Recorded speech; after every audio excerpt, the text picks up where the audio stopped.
L'Empire romain qui renaît à la fin des temps, est-ce biblique? L'idée d'un empire romain restauré à la fin des temps repose sur une interprétation erronée des visions de Daniel et de l'Apocalypse. La Bible enseigne que le royaume de Dieu a déjà débuté avec Jésus et non à travers un futur empire romain.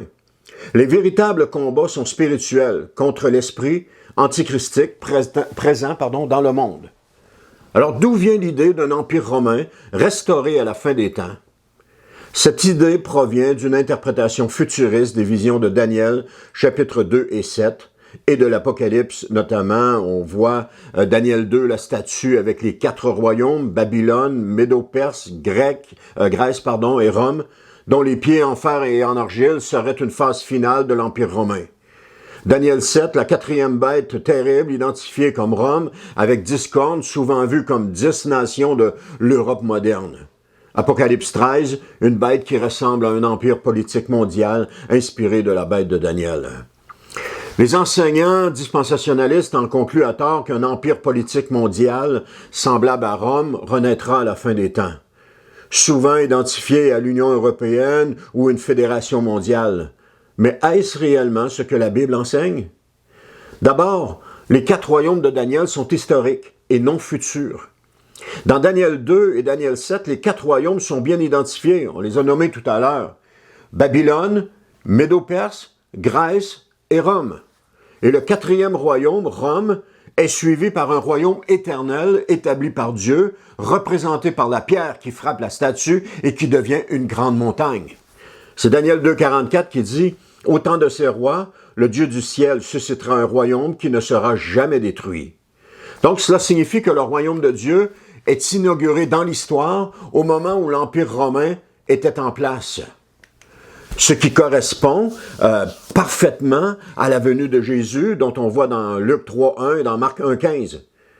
Selon Daniel, le royaume de Dieu commence pendant l'Empire romain, pas après une renaissance future de celui-ci. Donc, affirmer le contraire, comme le font les dispensationalismes, n'est pas conforme aux Écritures. Ensuite, le Nouveau Testament confirme que les prophéties sont accomplies en Christ. Jean, Pierre, Paul n'enseignent jamais qu'un empire romain doit revenir. Au contraire, ils annoncent que Jésus est déjà exalté et que nous vivons déjà dans les derniers jours. Hébreux chapitre 1, verset 2, 1 Jean chapitre 2, verset 18, Actes chapitre 2, verset 17. Alors, comme nous dit Apocalypse 11, verset 15, tous les royaumes de ce monde ont passé sous l'autorité de notre Seigneur. Donc, Christ règne déjà et l'Église est son royaume présent sur la terre, comme nous le dit l'apôtre Paul dans Colossiens chapitre 1, verset 13. Il nous a arrachés au pouvoir des ténèbres et nous a fait passer dans le royaume de son Fils bien-aimé. Donc, selon ce que Paul dit, nous avons été arrachés du royaume des ténèbres et nous sommes maintenant installés, placés dans le royaume de son Fils bien-aimé. Alors, si le royaume de Christ n'est pas sur la terre présentement, où est-ce que je suis? Où est-ce que les croyants sont? Dans un royaume à venir?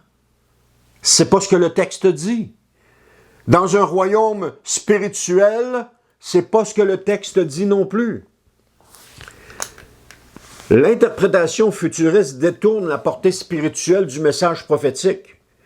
Le livre de l'Apocalypse décrit un combat spirituel et symbolique.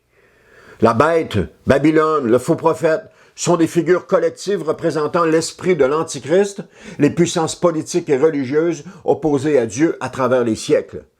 Ce n'est pas un appel à identifier un nouvel empire géopolitique, mais à reconnaître l'influence continue de Rome et de Babylone à travers tous les systèmes humains qui s'opposent à Dieu. C'est Apocalypse 18.2 qui nous dit « Elle est tombée, Babylone la grande ». Donc ce cri est adressé à tous les systèmes politiques, économiques et religieux qui persécutent les saints. Alors, pourquoi l'idée d'un empire romain restauré est problématique? Tout d'abord parce que cette théorie détourne l'attention des vraies puissances spirituelles à l'œuvre aujourd'hui. Puis, elle fait croire que les prophéties sont purement futuristes, alors qu'elles concernent déjà l'histoire de l'Église, depuis les apôtres, et finalement, elle pousse à des spéculations géopolitiques, l'Union européenne, l'OTAN, les Nations unies, etc., au lieu de fortifier la foi dans le règne actuel de Christ. Alors, ce que la Bible enseigne véritablement, le royaume de Dieu a déjà commencé avec Jésus. On voit ça dans Luc 17, 21 et Marc 1, 15. L'Empire romain a été le dernier empire avant l'instauration du royaume éternel. On voit ça dans Daniel chapitre 2, verset 44. Il n'y a aucun texte biblique annonçant une restauration de Rome à la fin des temps.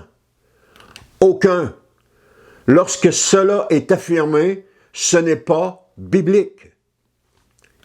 Ce que la Bible annonce, c'est le retour glorieux de Christ, le jugement final et la nouvelle création. Donc, en conclusion, pas de Rome restaurée, mais un appel à discerner l'esprit de Babylone. L'idée d'un empire romain restauré à la fin des temps n'est pas biblique, mais vient d'une lecture dispensationaliste, spéculative. Le vrai message biblique est clair. Le Christ règne déjà et nous sommes appelés à tenir ferme dans un monde encore dominé par l'esprit de la bête. Et le royaume de Christ sera pleinement manifesté lors de son retour au dernier jour. Donc le combat n'est pas contre une Rome future, mais contre l'esprit antichristique déjà à l'œuvre. On voit ça dans 1 Jean 4, 3. Et contre toutes les formes de Babylone moderne qui séduisent, oppressent et persécutent les saints.